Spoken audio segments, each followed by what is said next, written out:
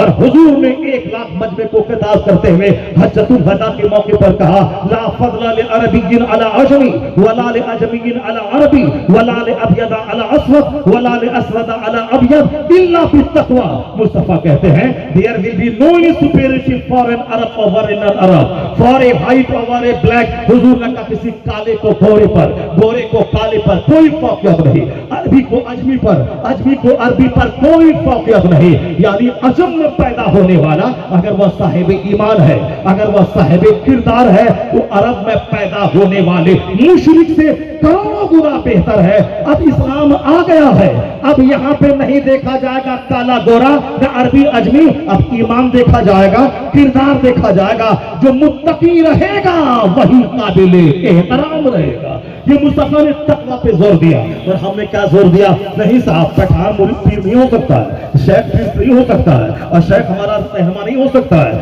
یا انصاری ہمارا رہنما نہیں ہو سکتا ہے. یہودی نصرانی ایک ہو گئے ہمیں مٹانے کے لیے، اور ہم منتشر ہو گئے اپنے آپ کو مٹانے کے لیے.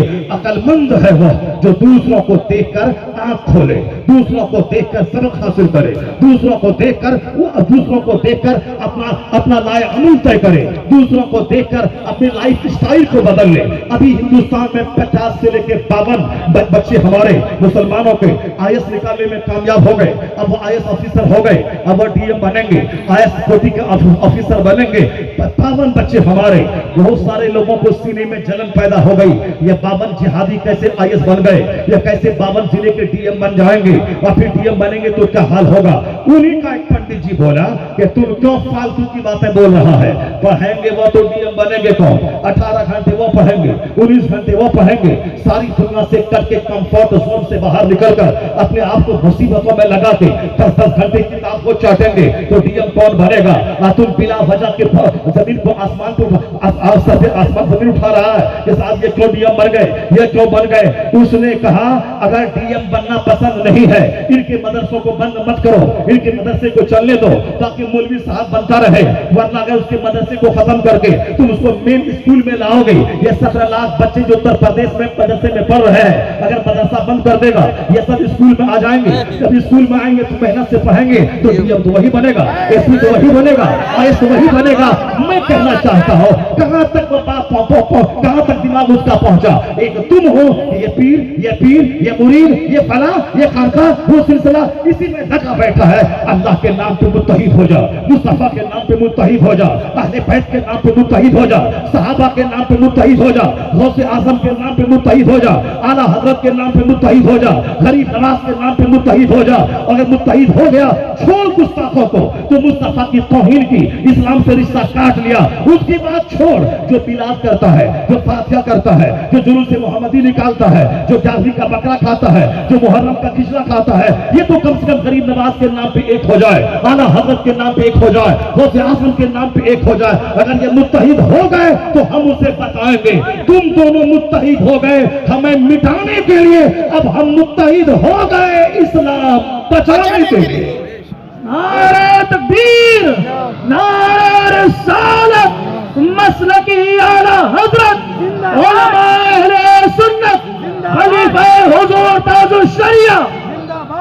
دین کو پریورٹی دینی پڑے گی، دین کو ترجیح دینا ہوگا، اور دین کو ترجیح دینے میں کسی ڈاکٹر کے پیچھے نہیں دوڑنا ہوگا. میڈیکل پڑھنا ہو تو ٹھیک ہے، انجینئرنگ پڑھنا ہے تو ٹھیک ہے، اگر پروفیسر بننا ہے اردو لٹریچر میں تو ٹھیک ہے، اگر ہمیں سنسکرت پڑھنا ہے سنسکرت کے ایکسپرٹ کے پاس گئے تو ٹھیک ہے. لیکن اگر دین بچانا ہے اور دین سیکھنا ہے تو کسی ڈاکٹر انجینئر کے پاس نہیں جانا ہوگا، علماء ربانیین کے پاس جانا ہوگا. علماء حق کی بات ماننی پڑے گی. اگر ان سے ہٹے تو پھر انجینئر کے پاس جانا ہوگا. اگر انجینئر ڈاکٹر کا کام کرنے لگے اور ڈاکٹر انجینئر کا کام کرنے لگے تو سڑک بھی خطرے میں ہے.